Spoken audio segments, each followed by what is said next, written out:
There's more going on as always, all the time. And, we've been talking this year about movies and theaters, like what's going down and like, can anybody beat Dune? Because Dune's been like the highest grossing movie of the year since March, which is nuts to me.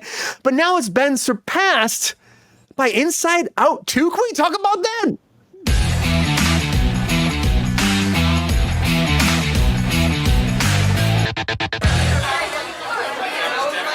I didn't expect this. I mean, I can't imagine anybody expecting this. But after just 2 weekends after Inside Out 2 came out, it has now beat Dune. I know a lot of fanboys and fans are out there probably pissed because Dune 2 is a great movie, I think so too. But like Inside Out 2 beat Dune 2? How's that possible? It's the sequel wars of the year. But at this rate, they might actually be the first movie to break $1 billion. The people are speculating right now. But look at that generated so far. They've got like 350. Can you imagine that? No, the worm going after the thing. The worm's going to attack those Inside Out guys. Just suck them into the desert. But they generated $355 million North America, $724 million globally. And I mean, right there alone, they just busted through. I mean, Dune had $711 million globally and their whole run. So there's still plenty of time right now for Inside Out to bust through those numbers too. But it blows my mind. I was not expecting this. I know people are like, oh, Inside Out 2 is going to come out. It's going to be a great little movie. It's going to be nice. And, Pixar needs a win. And because Pixar stuff's not been doing as well. But like, this is big numbers, and it's doing better, I think, overseas than it is here, of course. But is it the animated, like, children world that's going to make people go back to movies? Is that the savior for movies, like kids' movies? Are we doomed to see these big blockbuster things not work out like they used to? Or is this just the future path? GR, do you think that kids' movies are going to be the only big globally blockbuster movies nowadays moving forward for theaters? No, but that's part of the reason that one's doing so well. Kids can see it. Let's face it, I love Dune like you did. It's an incredible movie, but it's definitely not kid oriented. So yeah, they can take your kids in. But if they come out with good quality, non-sequel adult movies, people will go. But now all they do is say stuff. Oh, let's do a sequel about this, a sequel about that. There's no originality left in Hollywood at all. Well, you just said though, Dune is a sequel, and it's also a remake. Because I mean, think about it. We did Dune. Ryan, it's not a sequel. It's the second half of the story. It's still Dune 2. It's still part 2. You still have to middle part. The first movie to understand the second movie. It's not a standalone sort of situation. Yeah, it's definitely not a sequel, Brian. It's the second half of the book. Like come on, it's like Lord of the Rings. You're right. Dune, you'll know it was one. That's one story.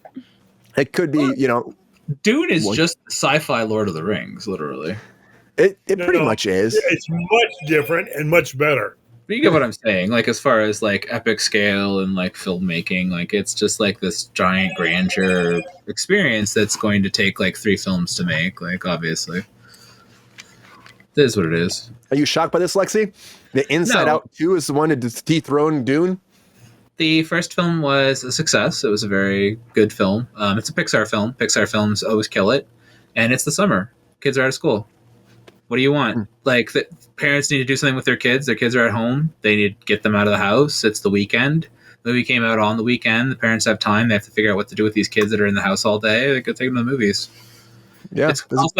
It's also 95 degrees outside. We're having the hottest summer on record. It's not a good time to be taking your kids outside. We went to the zoo on Wednesday. It was 77 degrees outside, and it still felt like 95 degrees outside, and the zoo was still slammed with kids. But I guarantee you that when it got up to like today, where it's like 95 degrees, yeah, an air-conditioned movie theater, you're going to pile your kids in to see that. And like I said, it's a Pixar film. They're not going and seeing, some sort of disappointment. They know that they're getting a sequel to a film that was a good film that everybody liked and whatever. They're not getting Disney's new LGBTQ experiment or whatever. They're getting whatever. You get what I'm saying. And I don't mean that in a derogatory way because obviously that's my community. But like when Disney puts out a film and, people are going, oh, this movie's got, gayness in it, or this movie's got this in it, or that, whatever. There's all this like speculation around it. They don't advertise those movies. No, they don't. Whereas this movie got exactly what it needed, the proper advertising, the proper product placement, the proper whatever. I go into Target, I see a pile of shit from it, toys. Oh yeah. I So don't recall the cute first movie. one doing all that well. the first one killed it. It was actually a huge success for Disney. I liked it. I thought it was a good movie. But it did well financially. It made $859 million. Yeah, it was a big one for them. It's pretty freaking massive. Yeah, it was not a small one. It wasn't like one of their big ones, like the biggest, but it was enough to warrant a sequel. It was no Toy Story 2. No. But it was enough that the merchandise on it killed. They sold a lot of merch off of that movie. They sold enough tickets in the theater. They have theme park integration. They do. It's synergy with their people love that movie, and right now. It has a lot of fan base, the original. There's a lot of people who latched onto it. I know a lot of adults like Shemalab. What was that? Shemalamut? I thought that was pretty funny. Ding dong. Yeah, he's everywhere. Yeah. I just think, Rachel, how do you feel about this? Are you shocked by this? I think that a lot of stuff Lexi's saying is true too. Like the kids in theaters, they don't want kids outside in the 90-degree weather, so they throw them into a theater. Is that reason why this might be doing as well as we think it is? I think it's a big contributing factor. We also have to consider that this year's kind of been a stinker for movies.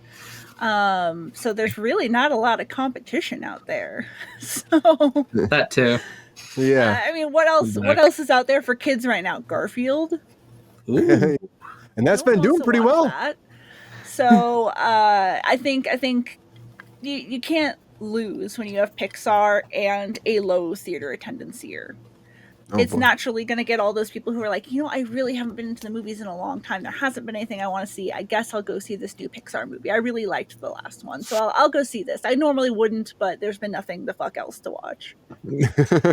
So let's just might as well go check this out. Yeah, that's the problem. There's not so much stuff out there, non-material. People are like, well, am I going to go see it? Even the movie theater hasn't been blockbuster stuff. We had the strike, and so there's a lot of stuff that hasn't been coming out too because we didn't have stuff shooting for a lot of the year. So the summer's not going to have as many big blockbuster movies as you think would. Be honest with yourself. Do you really think the strike is the reason that Hollywood's putting out a stagnant amount of film, or do you think that Hollywood is stagnating and that the films they're putting out would be stagnating regardless? Because I think regardless of the strike, that the superhero stuff is dying off. I think there's a trend that's coming out. I think there's a loss of interest in that. I think Hollywood is stagnating in the understanding of what people want and even creating new film. I think A24 was like a good stepping stone of understanding what people wanted for a minute, and now they've been bought out and they haven't been putting out anything that anybody's running to the theater and watching. I haven't seen an A24 film even come out in a while that anybody's interested in. So that was your indie side. What is there to watch other than Dune and Disney's latest Pixar level offering? Because Disney animation, no matter what it is, CG or their cell shading or whatever the fuck they're trying to do at the moment, Disney's animation division has been floundering since 2010? I think Moana was their last big hit out of the Disney level division. I'm talking Disney, not Which Pixar. We have none of those coming. Because Pixar is the only thing keeping that company afloat currently. Disney's animation division has been failing for years, and they don't really seem to be doing anything to try to fix that. They seem to just be buying other properties and using them to keep their company afloat and their theme parks. So the question you have to ask yourself is if Disney was putting out a new movie in the theaters, and of course, live action remakes of all of their films that were successes. So why Snow White's still coming. If they put something out in the theater, Disney specifically, do you really think that's going to make money, or is a Pixar film going to make money? Of course, a Pixar film is going to make money. Of course, Dune's going to make money. But go ahead, Rachel. The point I was going to make before my internet so rudely cut me off was that Disney's been really smart about the way that they're releasing their home releases versus other companies. A lot of these other companies are putting things out to streaming 2 weeks, 3 weeks later. That doesn't give you urgency to go see it in the theater. They haven't announced when Inside Out 2 is going to make it to Disney Plus, and based on their past history, it won't for a few months. Oh yeah, it's me a while. More of a reason to go see it rather than, I think I saw Madam Web already on DVD. Oh yeah, it's on Netflix as well. Yeah. So there was no urgency to see any of these films usually because it's direct to streaming so fast. Furiosa's dropping this week because it just bombed so bad. It's insane. But something like this, you're right. They don't give you the release date. They hold off. They're like, it's going to be a while. But when something bombs, it's so fast sometimes. But they keep these kind of, the stuff Disney Plus, they wait a while always. So Disney Plus is not releasing stuff immediately to that platform. They're like, okay, guys, please go to theaters first. Is it actually bombing? Like, this is a question I want to know. Like, when you think about how the market used to work, like, is there enough time for these things to bomb? Like, are they being given a chance? Is there even an opportunity? Like Furiosa's in a theater for like 5 days. Like, it's a bomb. It's a bomb because like people weren't like flooding out of their friggin' houses to go to the movies in the middle of like their work days and go watch these movies and stuff. I'm like, but it wasn't we're a sitting good here. movie either. But I mean, like, I want to see it. I'm very interested in it, and it's something that I would have gone and seen in the theater. But you didn't give me any time to go see it in the theater. You didn't give me enough of like an understanding that it was even coming. I kind of knew it was happening. Like, things come and go in the theater and are on a streaming service, and I'll be sitting there and I'll be like, what's this? What's this? I don't know about anything. Half the time I find out on my like Instagram, some trailers being like shown to me as I'm scrolling and looking at like hot girls, and I'm like, there's a movie trailer through my thing of hot girls. Like, seriously, that's how I'm getting movie. Like that's not how I should be getting like an interaction with things. I should be getting like proper trailers being given to me, and I don't know how that interaction works anymore when I don't have cable services and I don't have whatever. I guess through my hot girls on YouTube Instagram. videos. Like, I mean, I don't know. Like, I don't get. Well, I pay for YouTube, so YouTube doesn't give me ads. So you don't see any of it then. So then I guess I just like never get advertised to ever. So I never know anything's coming out, and I never know anything's there, and I never know anything's in the theaters. So then isn't that up to those people then to find alternative ways to market to me that aren't, screens? There's got to be how about some fucking billboards? How about some like, I don't know. When I was growing up, I knew a movie was coming. I knew stuff was coming out, and it wasn't just because I saw advertising on television. Like, there were bus stops that had billboards in them, and there. But they don't spend enough these days. I mean, look at LA. Look at when Suicide Squad came out in LA. Like the way they painted buildings and like made it this. It was cool.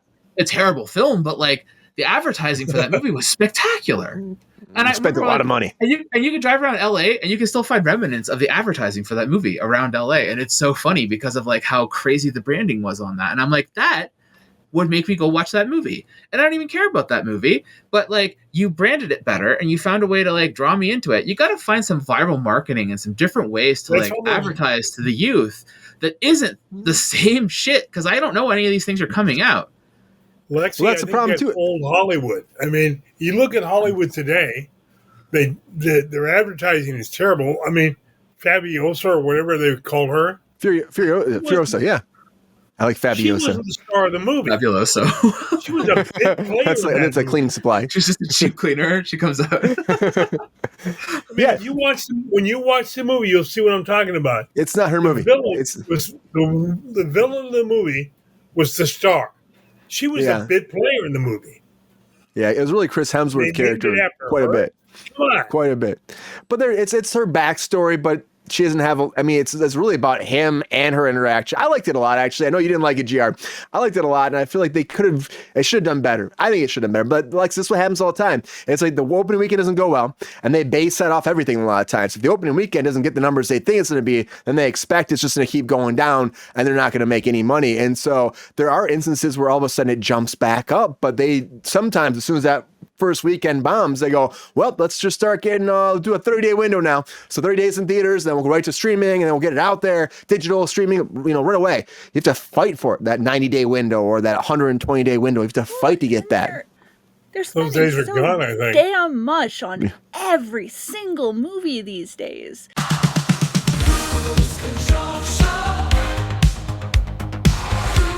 Control.